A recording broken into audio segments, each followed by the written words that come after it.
Well, first I just wanted to say how humbled I am by this. I got a chance to play with some of the folks already in the hall, and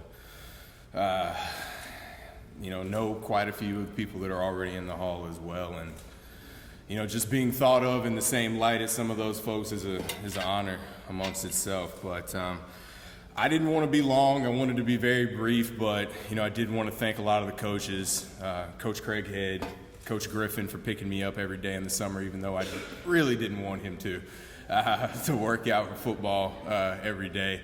Coach Ball, Coach Howard, a lot of coaches out there, Coach Hollingshead, Coach Torres, that's really led by example throughout my career at Wylie. But once again, thank you very much. One of the things that Wylie taught me, and it was probably the best place I could have landed after leaving Louisville, I didn't know what to expect. It turned out to be the best thing for me.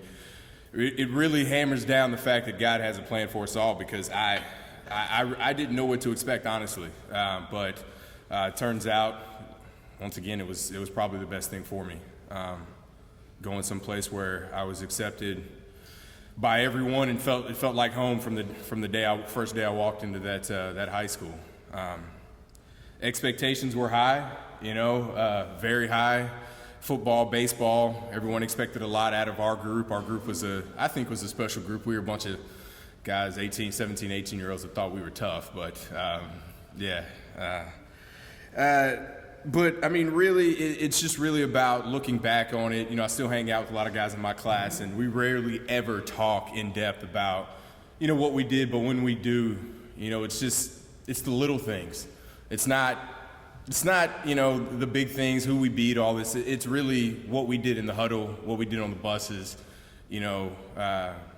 just the brotherhood of all that. And I did want to share with you, speaking of the little things, we had a sort of a tradition of roughing each other up on our birthdays, right? I mean, some of the things that you do. I see Coach Ball kind of laughing there. And my senior year in football, my birthday is September 20th. It happened to fall on a Friday that year. No one knew it was my birthday. I had hit it. No one actually knew anything. So I knew I was going to get away with it because no one even knew to ask me, right? So all I knew was that we had to get to the football game. Once we got there, I'd be fine.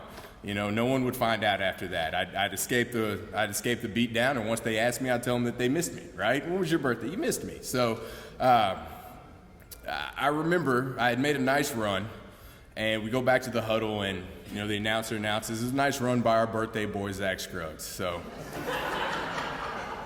I didn't know what happened. All I knew is that at that moment, I'm kind of looking around, whistling like, uh-oh, in the back of the huddle.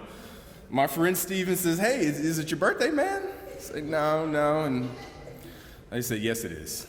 Yes, it is." So I knew I was in for it at that point.